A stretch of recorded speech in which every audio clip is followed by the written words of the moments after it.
Okay, so we're going to do some review of absolute values. So if the numbers matter to you and you want to change this to a 4, go ahead. This unit actually used to contain those reciprocals that we kind of did as a one-off before fall break. So lesson 4 would have been that, and then lesson 5 was this, and so now we don't have 4, so you can change it to 4 if you want. But at any rate, we're going to review our absolute value functions and equations. So remember that an absolute value, the definition of an absolute value function is dependent on whether or not the function that you're starting with is positive, okay? So the absolute value of x is just f, or is just x if x was greater than or equal to 0. And then it has to be the negative version of itself if it was less than or equal to 0.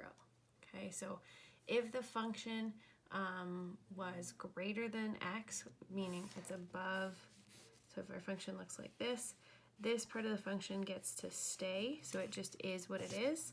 This part of the function needs to become the positive version of itself, so it needs to be multiplied by a negative. That negative is going to go in front of it if it was less than 0. Okay, so if that function is less than 0, then we need to multiply it by a negative 1. Okay, so for any absolute value function, we must write what we call a piecewise function, like the one above. And it needs to be a little bit more specific than what we just wrote, right? Like this is the general, but we'll go over a piecewise function in a bit, okay? So it says it can be the normal function if it was positive to begin with, and then it's going to be the negative version of itself if it's negative, okay? So we want to remember that anywhere where the original function is positive above the x-axis, the function remains how it was, okay?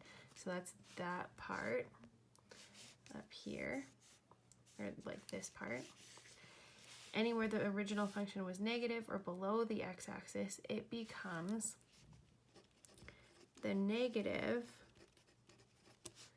version of itself, which would be the same as multiplied, or it being multiplied by a negative 1, okay? This works because if you multiply a negative number by negative 1, the solution is positive. So if you take all of these negative numbers that are below the x-axis down here, and you multiply each of those negatives by a negative, it bounces up and becomes a positive, and that's how an absolute value function is going to work, okay?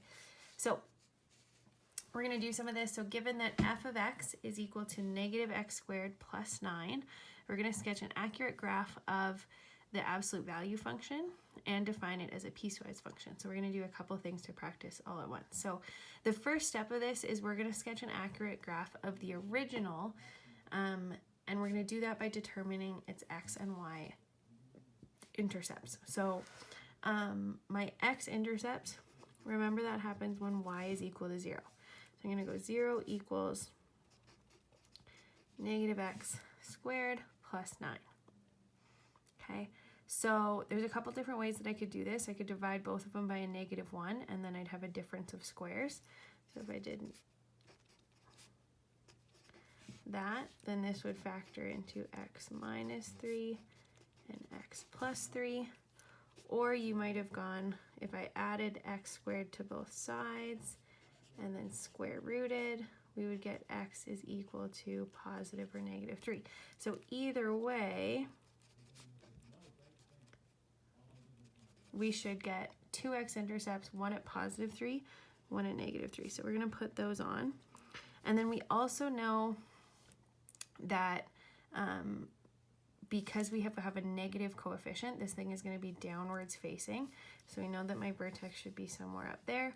To figure out what it is, we're going to plug in, this is x is equal to 0, so y is equal to 0 squared, negative 0 squared plus 9. That just is 9. So my y-intercept is up at 9. We could have also talked about that as far as vertex form, right? So my P is 0, my Q is 9. So there's my vertex up at 0, 9, and it's going to go down like that. Okay, so there's my original function. Okay. On the next page, wait till my camera focuses, we're going to define the absolute value function as a piecewise function and then sketch the graph of it. Okay, so the absolute value of negative x squared plus 9 is equal to, part of that piecewise function is always going to just be whatever was in the absolute value function. The thing that we need to figure out is where that happens. So it depends on what x is. So again, if I flip back, it's going to be a little bit flippy back and forth. So if we flip back, notice how this whole section of this original graph is positive. So that whole section is going to be able to stay where it was. So that part just gets to stay with the equation that it always used to have. So between negative 3 and positive 3, it gets to stay, and I guess I should say where x is not 0. Negative 3 is less than or equal to x, which is less than or equal to 3. So that means between negative and positive 3, it gets to stay what it was. Okay. Then, if we look at where it is negative, that's going to become the positive version of what it is. So this part here, this pencil line, is going to just reflect up and be, so like I'm going to try, these points might not be super accurate, but see this point here is at 4, negative 5. I'm going to keep it at 4 and put it up at like positive 5. And then from symmetry, I'm going to draw a similar point. And so that, the y values of this graph that used to be negative are now positive. So it kind of like reflects over this line, this x-axis, and becomes the positive version of what it was. How we do that in math, how we turn something from a negative into a positive, is multiply it by a negative 1, because a negative times a negative equals a positive. So this negative 5 times a negative 1 would give me that positive 5 that I plotted. And I don't actually know that that is the perfect point, but that's the point that we're going to use. Okay, so it is the negative version of this. So it's negative x squared plus 9, where either x was less than, not equal to, because I already included that, x is less than negative 3, or where x is greater than positive 3. So it's those two spots kind of like outside of the middle. So x is less than negative 3 anywhere to the left over here, or x is greater than positive 3, anything to the right over here. So anywhere there, and this graph, remember, would extend forever. It would just keep going, keep going, keep going. So then this blue line would just extend forever. And keep going, keep going, keep going. Okay. So that's how we write our piecewise function. And if you simplify that, that's gravy. Okay. Now we're going to look at an example of solving it. Okay. So the first thing to do for solving it is to write that piecewise function. So any graph, we want to write this piecewise function. So x squared minus 4x minus 5 as an absolute value is equal to, so it's going to be the positive version just itself, where it's positive. And so we don't know, I don't know enough about this parabola to know where it's positive, but I have a tool, aka my calculator, that can show me this thing.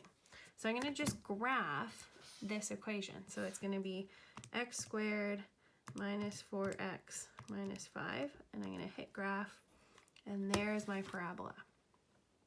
Okay, so what I see is I've got an x-intercept at -1 and an x-intercept at 1, 2, 3, 4, +5. Okay, so again, I'm just going to draw myself like a little sketch here. So this is -1, this is +5. So this graph was positive where x is either x is greater than or equal to 5 or x is less than or equal to -1. So in either of those two sections. Then this section below is going to have to jump. It's going to have to like reflect up into the middle there to be above the x-axis. So it's going to be, oops, the negative version of this whole thing. So negative bracket so that that negative would distribute into each term where x is between -1 and 5. Okay, so what we do to solve this thing is we say, okay, I'm going to just make it equal to this, figure out what values of x, and make sure that they fit here. So this is just equal to x squared minus 4x minus 5 when x is greater than or equal to 5 or x is less than or equal to -1. Okay, so we're going to see when this thing is equal to 7. And notice how it has to be a positive number here because the only way we can have an absolute value equaling a number is if that number is positive. If it was -7, there would automatically be no solutions. So we're going to set this up. So we're going to just take 7 equals the absolute value of x squared minus 4x minus 5. Because we're doing case 1, it's just going to be itself. And because this is a quadratic, to solve, we're going to move the 7 over. So we're going to subtract 7 from both sides. We get -12. Okay. And this one, thankfully, factors nicely. So 0 is equal to, we need two numbers. It's going to be x and x because my a value is 1. And then we need two numbers that are going to multiply to a -12, add to a -4, so -6 and +2. So x would be equal to 6 and x would be equal to -2. Okay. The x equals 6 follows this, and the x equals -2 follows this. Okay, so both of those fit my solutions. Remember, we also, if the question asks you to verify, you'd have to plug back into the equation. So in this case, you'd have to check both. They are most likely going to work because they fit this requirement, but there's some times where that isn't true. Okay, so if it asks you to verify, you're going to have to plug your solutions back in. Okay. The second case is where this thing is equal to the negative version of itself because this was a negative, so we have to multiply it by a -1. And that happens when x is between -1 and 5. So if we get solutions that fit this, they're most likely true. If they're outside of this, they're not true. So we're going to have 7 is equal to that absolute value. We're going to substitute this whole thing in there. So it's going to be, I'm going to do the distributing as I do that. So it's going to be -x squared plus 4x plus 5. And then because I like to factor with a positive, I'm going to move everything this side. So I'm going to have x squared minus 4x. And then I'm going to have to subtract 5 from both sides. So plus 2 is equal to 0. Okay. This one does not factor. Okay, so as a little bit of a refresher, because we didn't have time to do it the other day, I'll go through the quadratic equation quickly. So x is going to be equal to -b, so -4, plus or minus the square root of -4 squared minus 4 times a is a 1 times c is a 2, all over 2 times a. we get 4 plus or minus, this is 16 because it's negative 4 times negative 4. So it's positive 16 minus 8. So that would be just positive 8 over 2. And then in order to simplify this, we're going to do 4 plus or minus 8 is the same thing as 4 times root 2. Or sorry, 8 is the same thing as 4 times 2. So the 4 can come out as a 2. And then we have root 2 left in the middle. Now both of these things are divisible by 2. So 2 divided by 2 is just a 1. And then 4 divided by 2 is 2. So we get 2 plus or minus root 2. So that's either going to be 2 plus root 2 or 2 minus root 2. And in this case, because I want to make sure that it fits in between those, I'm going to convert these to decimals. So this is 3.41 and this is 0.59. Okay, so again, they're both between that. And then if we wanted to verify, we'd have to plug that back into the original equation. Okay, if I want to verify my solutions graphically, just so that I know I've done this right, what I can do is I'm going to take this original graph and I'm just going to fix my window setting real quick. So there's my standard zoom, okay? So I'm going to make this the absolute value graph so I can check the drawing. So remember to do that, I'm going to go math. I hit the math button, which is right below the green button, and I scroll over one to number, and then I hit number 1 for absolute, and I put this x squared minus 4x minus 5 in there. Okay, so there's my absolute value function, and then I want to see where that thing is equal to 7, so I'm going to graph a second line. I get 4 different solutions if I do this graphically. So I'm betting this is negative 2, this is 6, this is 0. Whatever that is, 0.59, and this is 3.41. And I could use my calculator to check all those. So I could go second calc intersect, yes my first curve, yes my second curve. So let's check this one. 0.5857, that one would round and match the 5.9. Let's check the other one. So first curve is that, second curve is that. My guess, let's do one of the whole number ones. Okay, my intersection was at x is equal to 6. And we don't care where the y value is happening.